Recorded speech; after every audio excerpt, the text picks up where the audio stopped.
పరిశుద్ధుడైన దేవుని నామంలో అందరికీ వందనాలు. మార్నింగ్ మెడిటేషన్కి మీరు అందరూ కూడా సిద్ధంగా ఉన్నారని నమ్ముచున్నాము. దేవుని యొక్క దయ చొప్పున మనం ఇంతవరకు కూడా రెఫర్మేషన్ సిరీస్లో ఆదికాండం గ్రంథం 40 అధ్యాయాలు ధ్యానం చేశాము. ఇప్పుడు 41వ అధ్యాయం దాని యొక్క అవుట్లైన్ని మనం చూడబోతున్నాం. So before we start our meditation, let us ask for the guidance of the Holy Spirit. దేవుని యొక్క సహాయం కోసం ఆయనను మనం ప్రార్థించుకుందాం. పరిశుద్ధుడా, మా ప్రియ రక్షక, మా ప్రభువా, మా దేవా, వాక్యము మీది మాట్లాడువాడు నీవు ప్రభువా. మా ప్రతి ఒక్కరికి ఏమి బలహీనత ఉందో మీకు తెలుసు. మమ్మల్ని మీరు బలపరచటానికి ప్రతి ఉదయకాలమందు మీ వాక్యమును ధ్యానించే భాగ్యం అనుగ్రహిస్తున్నారు. ఈరోజు కూడా మీ సన్నిధి మాకు తోడుగా ఉంచి మా ప్రతి ఒక్కొక్కరితో మాట్లాడమని మీ కుమారుడు మా రక్షకుడు యేసుక్రీస్తు పరిశుద్ధ నామంలో ప్రార్థిస్తున్నాము తండ్రి, ఆమేన్. దేవుని నామానికి స్తోత్రం. Once again I would like to welcome you to the morning meditation. Let us turn our Bibles to the book of Genesis chapter 41. 40వ అధ్యాయంలో యోసేపు మరువబడటాన్ని మనం చూస్తూ ఉన్నాము. యోసేపు మరువబడటాన్ని చూసాము.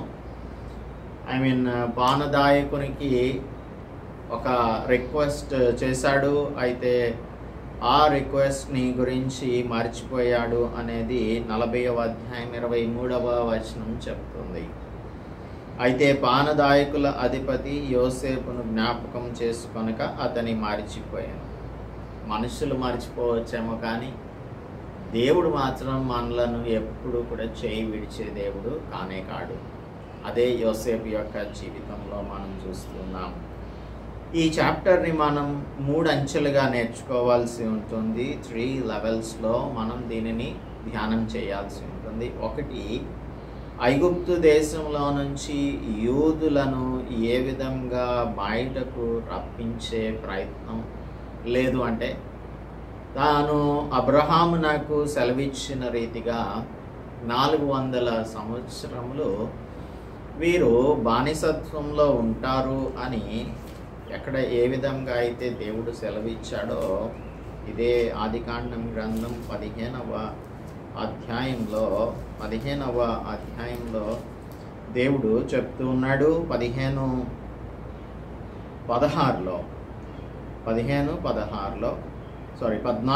వారు 400 ఏండ్లు వీరిని శ్రమ పెట్టుదురు, వీరు ఎవరికి దాసులవుదురో ఆ జనం నాకు నేనే తీర్పు తీర్చుదును అని అంటున్నాడు. నీ సంతతి వారు తమది కాని పరదేశమందు నివసించి ఆ దేశపు వారికి దాసులుగా ఉంటారు. ఇప్పుడు ఐగుప్తు దేశానికి ఎందుకు తీసుకురావాల్సి వస్తుంది అనే దానిని మనం అర్థం చేసుకోవాలి.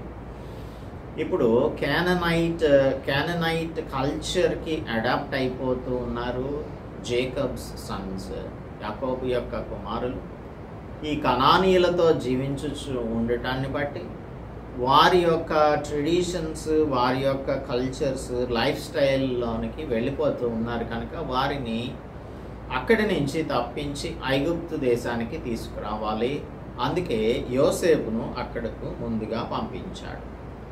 దేవుని యొక్క ప్రణాళికలన్నీ కూడా చాలా లాంగ్ టర్మ్ ప్లాన్స్గా ఉంటూ ఉంటాయి, ప్రణాళికలుగా ఉంటూ ఉంటాయి. సో అందుకని యోసేపును ముందుగా ఐగుప్తు దేశానికి పంపించాడు. అయితే it took around 13 years for Joseph to get the things fulfilled in his life. తనకు ఒక కల వచ్చిన సంగతిని మనం చదువుకున్నాము. 37వ అధ్యాయంలో 2 కళలు వచ్చాయి. అందులో 2వ కళ 37:9లో చూస్తున్నాము. అతడు ఇంకొక కళ కని తన సహోదరులకు తెలియజేసి, ఇదిగో నేను మరి ఒక కళ కంటిని, అందులో సూర్య చంద్రులను 11 నక్షత్రములను నాకు సాష్టాంగపడెను అని చెప్పాను. అతడు తన తండ్రితోనూ తన సహోదరులతోనూ అది తెలియజెప్పినప్పుడు అతని తండ్రి అతనితో, నీవు కానిన ఈ కళ ఏమిటి? నేను నీ తల్లియు నీ సహోదరులను నిశ్చయముగా వచ్చి నీకు సాష్టాంగపడుదుమా అని అతని గద్దించెను. సో ఈ కళ యొక్క నెరవేర్పు జరగడానికి ఇంకా జోసెఫ్కి 13 years పట్టింది. అందులో అనేకమైన ఒడిదుడుకులు. ఇష్మాయేలీలకు తన అన్నలే అమ్మేశారు. అక్కడి నుంచి వారు పొతీఫరుకు అమ్మేశారు. పొతీఫరు ఇంట్లో తనకు ఎదురైన సంఘటనను బట్టి పొతీఫరు ఇంట్లో ఉన్న ప్రిజన్ హౌస్లోనికి వెళ్ళాల్సి వచ్చింది. 2 సంవత్సరాలు అక్కడ ప్రిజన్ హౌస్లో ఉన్నాడు అని 42:1 మనకి చెప్తోంది. ఇదంతా ఏంటి అంటే ఇట్స్ హిస్టారిక్ ఈవెంట్, చారిత్రాత్మక కథనం అని చెప్పాలి.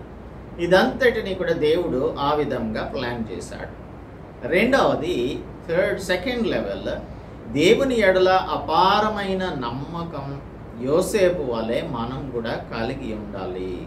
ఆదర్శవంతమైన విశ్వాసం యోసేపు ద్వారా మనం నేర్చుకోవాల్సి ఉంటుంది. ఇన్ని బాధలు, ఇన్ని కష్టాలు పడుతూ ఉన్నా కూడా దేవుని యందు చెక్కు చెదరని విశ్వాసంతో జీవిస్తున్నాడు. అది యోసేపు యొక్క ప్రత్యేకత. ఆ విధంగా మనం కూడా ప్రత్యేకమైన వారంగా, విశ్వాసంలో ఆదర్శవంతమైన వారంగా జీవించాలి. ఇది రెండవది. మూడవది, దానియేలు గ్రంథంలోని అనేకమైన వివరాలు ఈ చాప్టర్లో మనకు ప్రతిబింబిస్తూ ఉంటాయి. సో వీటన్నింటినీ కూడా ఎండ్ టైమ్స్తో, అనగా చివరి కాలంలో జరగబోయే సంగతులకు మనం ఈ చాప్టర్లోని విశేషాలను కంపేర్ చేసి చదవాల్సి ఉంటుంది. సో ఈ 3 విషయాలను మనం చూడటానికి మనకు 7 issues ఆర్ 7 టాపిక్స్ మనకి ఇందులో కనిపిస్తాయి. ఒకటి, 13 సంవత్సరాల పాటు యోసేపు యొక్క జీవితాన్ని మౌల్డ్ చేస్తూ ఉన్నాడు దేవుడు. ఆ మౌల్డ్ చేయడానికి అనేకమైన ఇబ్బందులను ఎదుర్కోవాల్సి అయితే ఇప్పుడు దాని యొక్క ప్రాసెస్లో క్లైమాక్స్లోనికి లేదంటే క్లైమాటిక్ కండిషన్లోనికి మనం వస్తున్నాము. క్లైమాటిక్ కండిషన్లోనికి అది ఒక కళ దేవుడు ఈ ఫరోనకు కళ రప్పించాడు, లేదంటే కళ వచ్చినట్లుగా చేశాడు దేవుడు.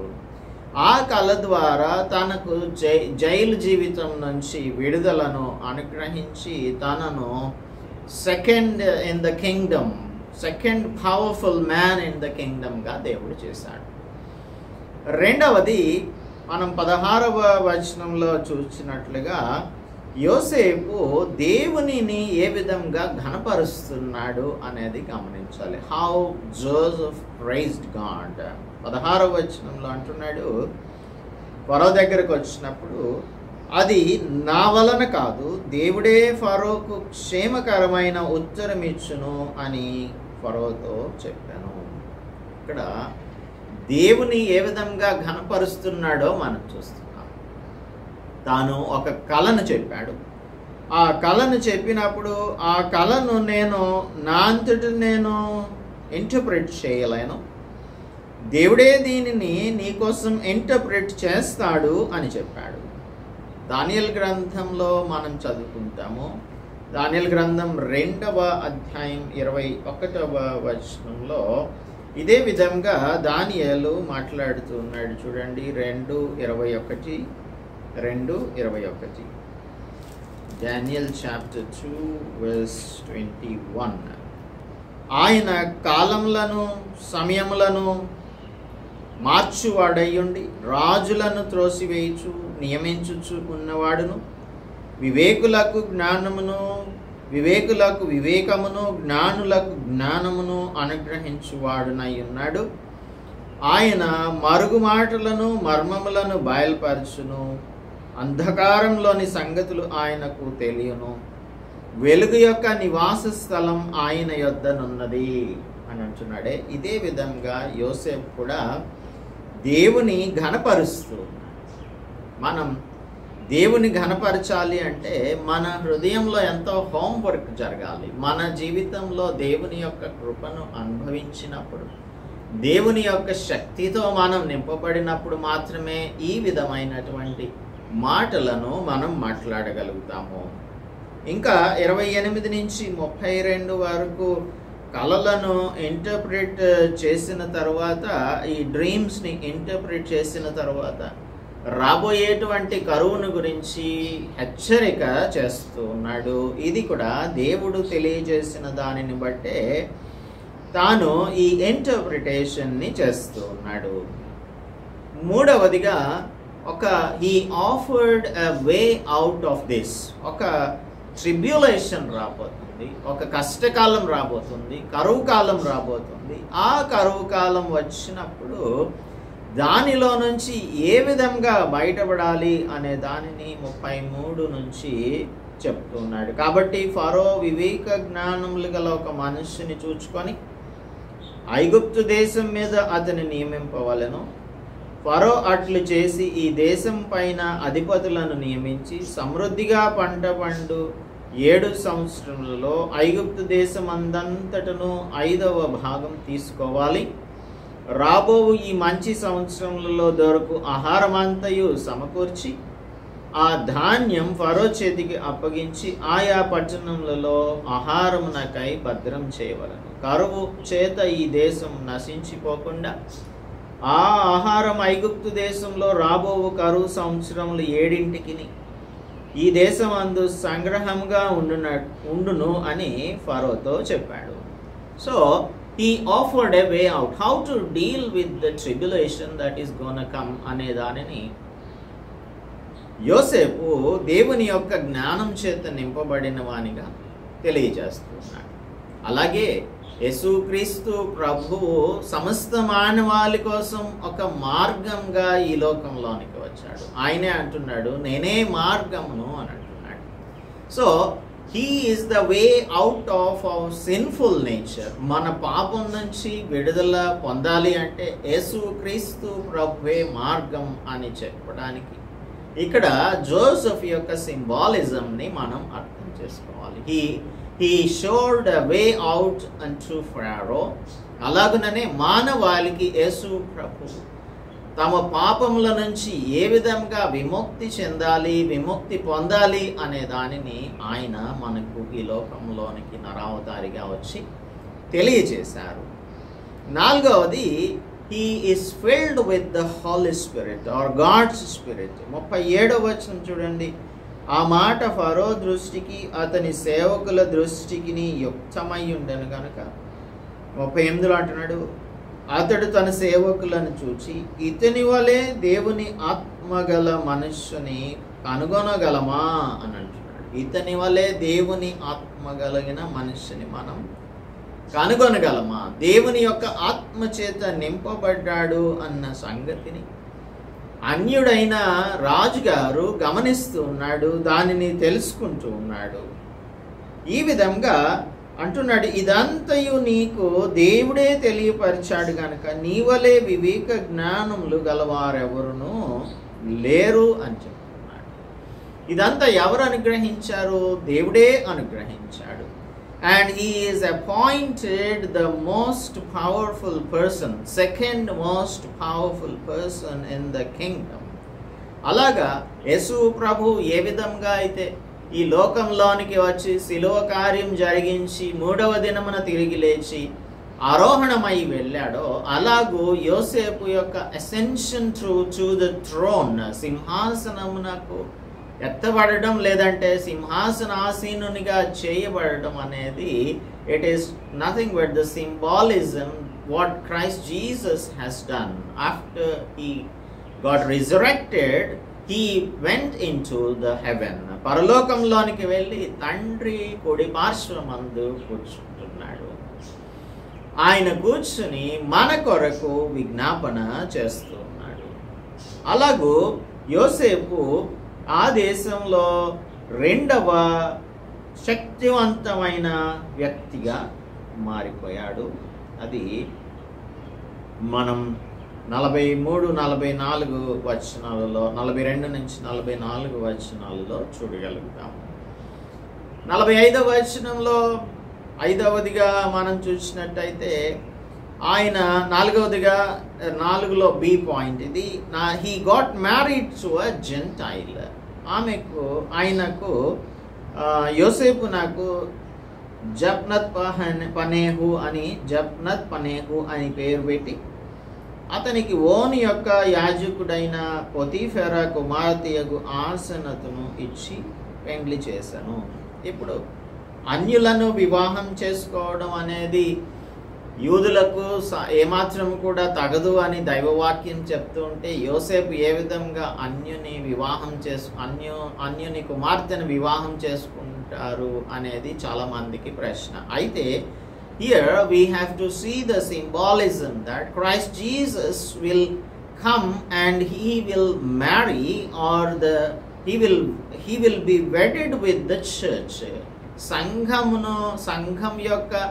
సంఘమును తాను వివాహం చేసుకుంటారు. ఆ గొప్ప వివాహ మహోత్సవం జరగబోతుంది. సంఘం అంటే అందులో యూదులు మాత్రమే కాదు, అన్యులు కూడా ఉంటారు అనే దానికి సాదృశ్యంగా ఇక్కడ యోసేపు నాకు ఒక అన్యురాలిని ఇచ్చి వివాహం చేయడం అనేది సింబాలిజంగా జరిగింది. కనుక the church is the bride, and in this church there will be people from the Gentiles also. అన్యులైన వారికి కూడా రక్షణ కార్యము యేసు ప్రభువు సిలువలో జరిగించారు. దానిలో పాలిభాగస్తులుగా వీరు కూడా ఉంటారు. 5వది, యోసేపు వారి యొక్క దేశం కొరకు 47వ వచనం చూస్తే, సమృద్ధిగా పంట పండిన 7 సంవత్సరములలో భూమి బహు విరివిగా పండింది కాబట్టి ఐగుప్తు దేశమందున్న 7 సంవత్సరముల ఆహారం అంతయు అతడు సమకూర్చి ఆయా పట్టణములలో దానిని నిలువ చేశాడు. అలాగూ మనం కూడా ఈ లోకంలో కాకుండా పరలోకంలో మన యొక్క ట్రెజర్స్ని లే చేసుకోవాలి, స్టోర్ చేసుకోవాలి అని యేసు ప్రభు మత్తయి సువార్త 6వ అధ్యాయంలో చెప్తూ ఉన్నారు. అలాగా ఐగుప్తు దేశం అంతటి కోసం ఆహార ధాన్యాలు ఏ విధంగా యోసేపు దాచిపెట్టాడో, అలాగ కూడా మనం ఇహలోక సంబంధమైన వాటిని దాచిపెట్టుకోవడం కాకుండా పరలోకంలో మన యొక్క ధనాన్ని కూర్చుకునే వారంగా ఉండాలి అని ఈ 5వ పాయింట్ మనకు తెలియజేస్తుంది. 6వదిగా 50వ వచనంలో చూస్తే, కరువు రాక మునుపు యోసేపు నాకు 2 కుమారులు జన్మించారు. అది 2 కుమారుల పేర్లు ఏంటంటే మనష్షే, అలాగనే ఎఫ్రాయిము. మనష్షే అంటే మరచుట, బాధను మరచుట. 13 సంవత్సరాలు తాను పడిన బాధంతా కూడా ఇప్పుడు తీరిపోయింది. దానిని మరచిపోయేలాగా చేశాడు దేవుడు. అలాగనే సంఘం కష్టపడినప్పుడు ఆయన కుమారుడైన యేసుక్రీస్తు ప్రభు వస్తే మన ప్రతి బాష్ప బిందువును ఆయన తుడుస్తాడు అని మనకు చెప్పబడుతుంది రెవల్యూషన్లో. అలాగా ఆ కష్టమంతటిని మరిచిపోయేలాగా ఒక కుమారుడిని మనుష్యని ఇచ్చాడు. అలాగనే ఫ్రూట్ఫుల్గా చేశాడు. 2వ కుమారుని పేరు ఎఫ్రాయిము, అంటే ఫలము లేదు అభివృద్ధి అని దాని యొక్క అర్థం క్రింది ఫుట్ నోట్లో రాయబడి ఉంటుంది. కాబట్టి మన బాధంతటిని మరిచిపోయేలాగా చేసి ఆయన మనలను ఆత్మఫలంతో నింపుతాడు. ఈ ఆత్మఫలమును మనం అనుభవించేటువంటి వారంగా ఈ లోకంలో జీవిస్తూ పరలోక రాజ్యానికి వెళ్ళినప్పుడు దానికి రావలసిన ప్రతిఫలాన్ని దేవుడు మనకు అనుగ్రహిస్తాడు. 7వదిగా కరువు రానే వచ్చింది.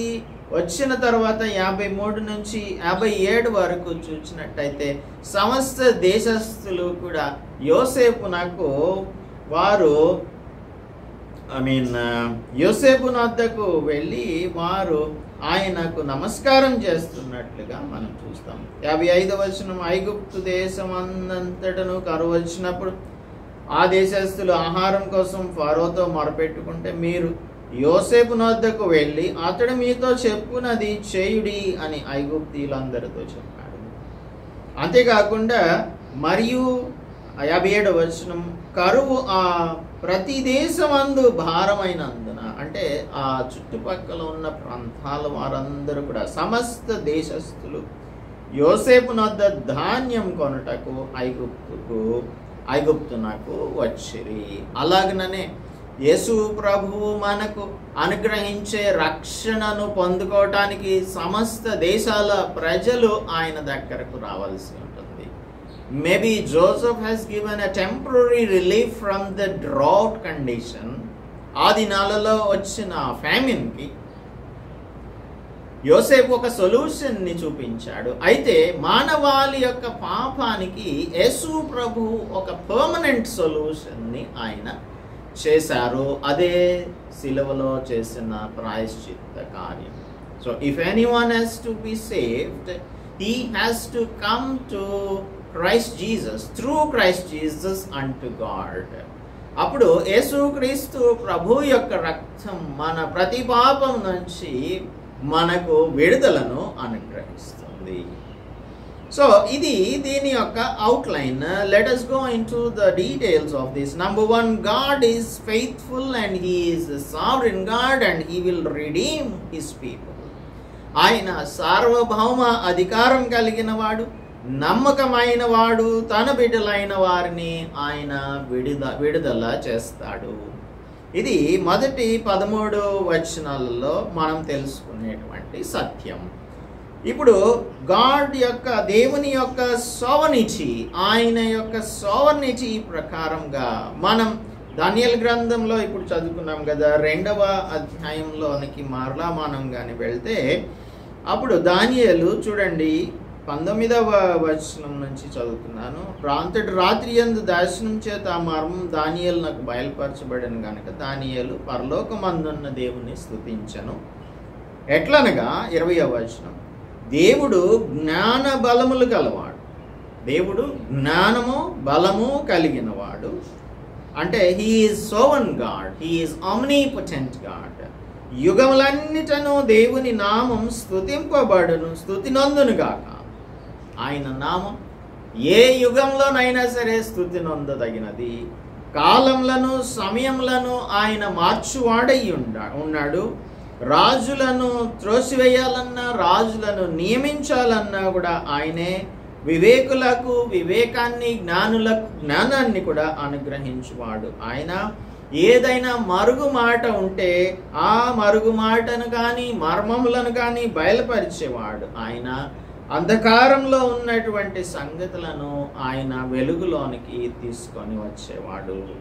కనుక దేవుని యొక్క జ్ఞానం, దేవుని యొక్క సార్వభౌమ అధికారం అనేది మనమందరం కూడా అర్థం చేసుకొని ఆయన తన యొక్క సర్వాధికారం చొప్పున మనలను ఒకవేళ యోసేపు యొక్క జీవితంలో జరిగిన రీతిగా పరిస్థితులు ప్రతికూలంగా ఉన్నప్పటికీ ఆయన యందుల విశ్వాసంలో మనం ఎప్పుడు కూడా తప్పిపోకుండానే ఉండాల్సి ఉంటుంది. ఆయనను మనం నమ్మాలి. He is a faithful God. You have to trust in his promises. 37వ అధ్యాయంలో తనకు వచ్చిన కల ఉంది. ఆ కళను యోసేపు నమ్మాడు. తన తల్లిదండ్రులు మరి అన్నదమ్ములు అయినటువంటి వారు ఆయనకు మ్రొక్కుతారా, సాష్టాంగ పడతారా అని తండ్రి గద్దించినా కూడా దేవుడు తన ఎడల కలిగిన తన ఉద్దేశాన్ని ఎలాగైనా సరే ఫుల్ఫిల్ చేస్తాడు, ఇంప్లిమెంట్ చేస్తాడు అని యోసేపు నమ్ముతూ ఉన్నాడు. కనుక ఇది దేవుడు చూపించినటువంటిది. సూర్య చంద్రులు 11 నక్షత్రాలు సాష్టాంగపడటం అంటే తల్లిదండ్రులు అలాగనే తన 11 అన్నదమ్ములు కూడా యోసేపునకు సాష్టాంగపడతారు అని. ద్వితీయోపదేశకాండం మనం చదివినట్టయితే 7వ అధ్యాయం 9వ వచనం చెప్తూ ఉంది, కాబట్టి నీ దేవుడైన యెహోవా తానే దేవుడనియు తన్ను ప్రేమించి తన ఆజ్ఞలను అనుసరించి నడుచుకున్న వారికి తన నిబంధనను స్థిరపరచువాడును, 1000 తరముల వరకు కృపచూపువాడును, నమ్మదగిన దేవుడనియు తన్ను ద్వేషించు వారిలో ప్రతివానిని బహిరంగంగా నశింపచేయుటకు వారికి దండన విధించువాడనియు నీవు తెలుసుకొనవలెను. ఆయనను ప్రేమించి ఆయన ఆజ్ఞలను అనుసరించి నడుచుకునే వారికి తన యొక్క నిబంధనను స్థిరపరిచేవాడు, 1000 తరముల వరకు కృపచూపువాడు. నమ్మదగిన వాడు ఆయన. 13 సంవత్సరాలు చాలా చిన్న విషయం. 13 సంవత్సరాలు మన దృష్టిలో చాలా పెద్దగా అనిపించవచ్చు, చాలా ఎక్కువ సమయం అనిపించవచ్చు. కానీ దేవుడు తన యొక్క దృష్టితో he is beyond the time limit. కాబట్టి ఆయన తాను చేయాలనుకున్న విషయాలన్నింటినీ తన ప్రణాళిక చొప్పున జరిగిస్తారు అని యోసేపు జీవితం ద్వారా మనం అర్థం చేసుకొని మన జీవితంలో కూడా ఆయన ఉద్దేశాలను మన జీవితంలో నెరవేరాలి అంటే, మన జీవితంలో ఆయన ప్రామిసెస్ నెరవేరాలి అంటే ఆయన ఆజ్ఞను అనుసరించి నడుచుకునే వారంగా ఉండాలి. తర్వాత we need to be patient as he molds us for his greater plans. మన జీవితంలో ఆయన ప్రణాళికలను ఆయన ఇంప్లిమెంట్ చేయడానికి మనకు సహనం అనేది చాలా అవసరం. యోసేపు జీవితం చూసినప్పుడు మనకు అనిపించవచ్చు, ఇన్ని కష్టాలు, ఎలాగా జైలుకు కూడా వెళ్ళాల్సి వచ్చింది కదా అని మనం అనుకుంటాం. కానీ దాని వెనక ఉన్న ఆ దేవుని యొక్క చిత్తం ఏంటో మనకు అర్థం చేసుకునే అంత కెపాసిటీ లేదు. కానీ ఆయన చేసే కార్యములను మనం ఊరకొండి చూచినట్లయితే ఆయన తన కార్యములను మన జీవితంలో సఫలం చేస్తారు. చూడండి, ఆ యెషయా గ్రంథం 48వ అధ్యాయం 10వ వచనంలో చెప్తూ ఉన్నాడు, నేను నిన్ను పుటమి వేసి తిని వెండిని వేసినట్లు కాదు, ఇబ్బంది కొలమిలో నిన్ను పరీక్షించి తిని. ఇప్పుడు as he is promoted as the second most powerful man in the kingdom, ఐగుప్తు దేశంలో 2వ అధికారిగా ఉండటానికి ప్రమోషన్ వచ్చింది అంటే, తన యొక్క జీవితంలో వచ్చిన ఈ ఇబ్బందులన్నింటినీ కూడా ఈ కొలిమిలో పరీక్ష చేసిన తర్వాత, రిఫైన్ అయిన తర్వాత దేవుడు తనను ఈ విధంగా హెచ్చించాడు అన్న సంగతిని మనం అర్థం చేసుకోవాలి. మన జీవితంలో కూడా ఆయన మనలను రిఫైన్ చేయడానికి, మనలను పవిత్రపరచడానికి, ఆయన ఇబ్బందుల కొలిమిలో మనలను వేసినప్పుడు దానిలో నుంచి మనం సక్సెస్ఫుల్గా బయటికి వస్తేనే దేవుని యొక్క ప్రణాళికలు మన జీవితంలో నెరవేరుతాయి. సో దేవుని యొక్క ప్రణాళికలను మనం నమ్మాలి. ఆయన తప్పక మనకు సమస్తము సమకూర్చి మేలుకై చేసేవాడు అని రోమీలకు రాస్తూ 8:28లో అపొస్తలుడు పౌలు చెప్తూ ఉన్నాడు. ఇది మొదటి 13 వచనాలలో మనం చూసేటువంటి విషయం. ఒక కల కన్నాడు, 2 కలలు వచ్చాయి. 2 కలలు ఎందుకు వచ్చాయి అని అంటే, దేవుడు దానిని కన్ఫర్మ్ చేయడానికి ఫరోకు 2 కలలను ఇచ్చాడు. ఆ కలలు మనకు తెలుసు. బలిసిన అందమైన 7 ఆవులు ఉన్నాయి.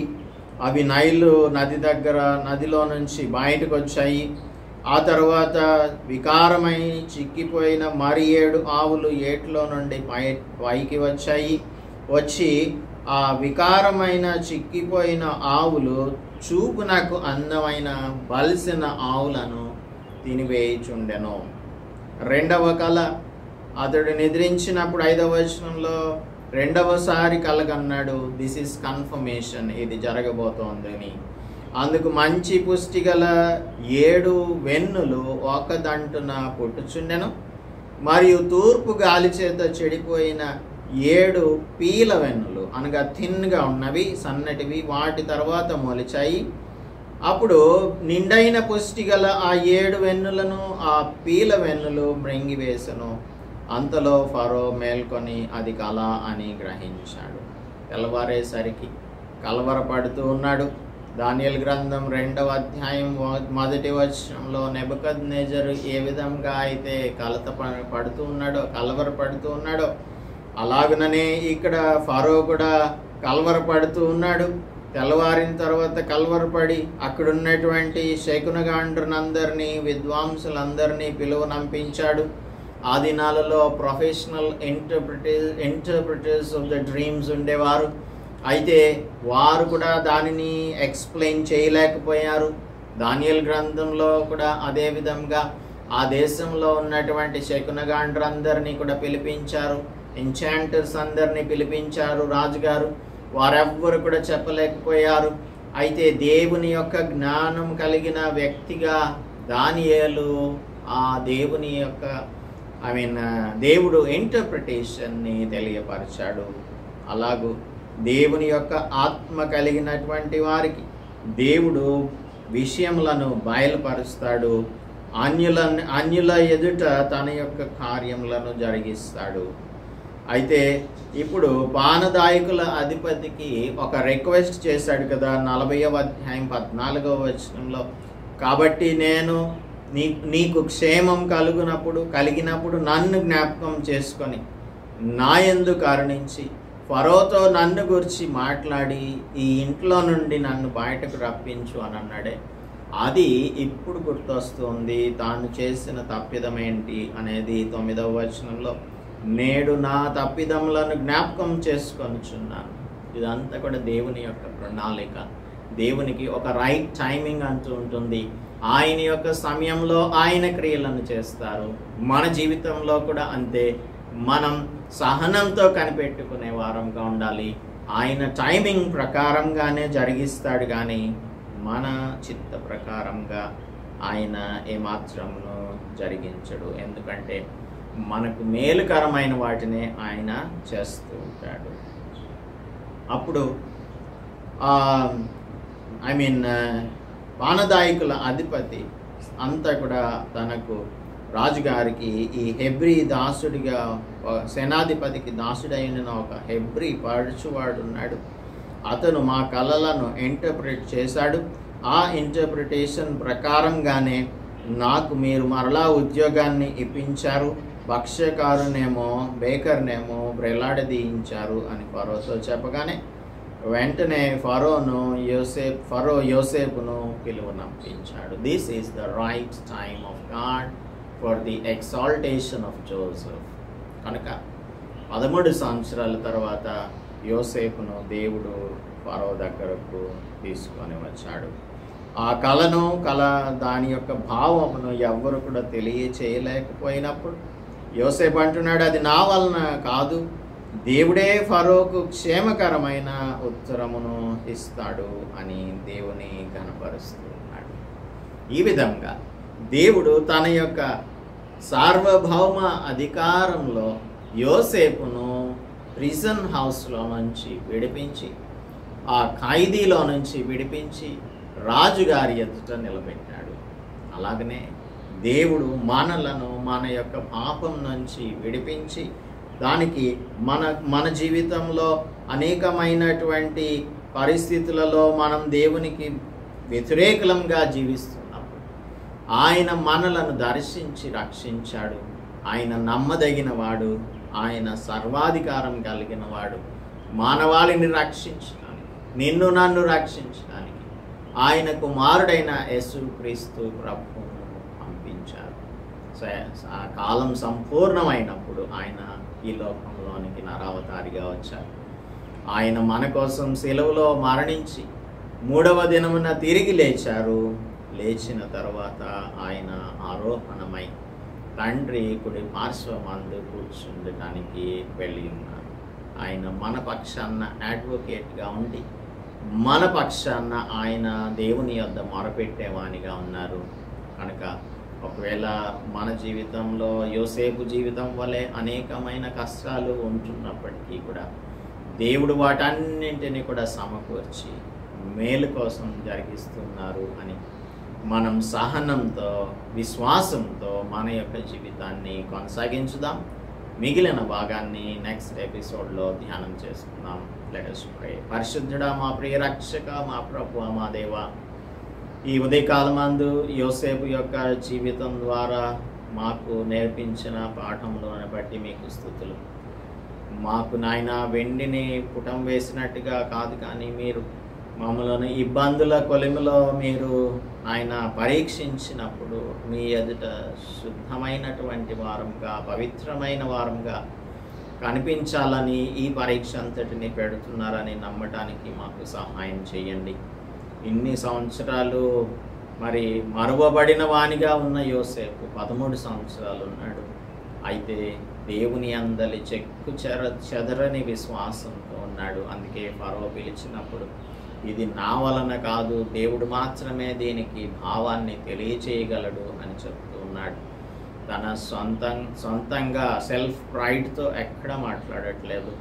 మేము కూడా నాయన సహనం కలిగిన వారంగా, ఓర్పు కలిగిన వారంగా, మీ బిడ్డలంగా జీవించుటకు ప్రతి మా జీవితంలో జరిగే ప్రతి సంఘటన మీకు తెలిసే జరుగుతున్నదని మేము నమ్మగలగటానికి మాకందరికీ సహాయం అనుగ్రహించమని మీ కుమారుడు మా రక్షకుడు యేసుక్రీస్తు పరిశుద్ధ నామములో ప్రార్థిస్తున్నాము తండ్రి, ఆమేన్. దేవుని నామానికి స్తోత్రం. అందరికీ కూడా వందనాలు. దేవుడు నమ్మకమైన వాడు, సర్వాధికారం గలవాడు. ఆయన ఎటువంటి పరిస్థితులలో నుంచైనా మనలను విడిపించగలిగిన వాడని నమ్ముదాం. అందుకు దేవుడు మనకు సహాయం చేయనుగాక. ఆమేన్.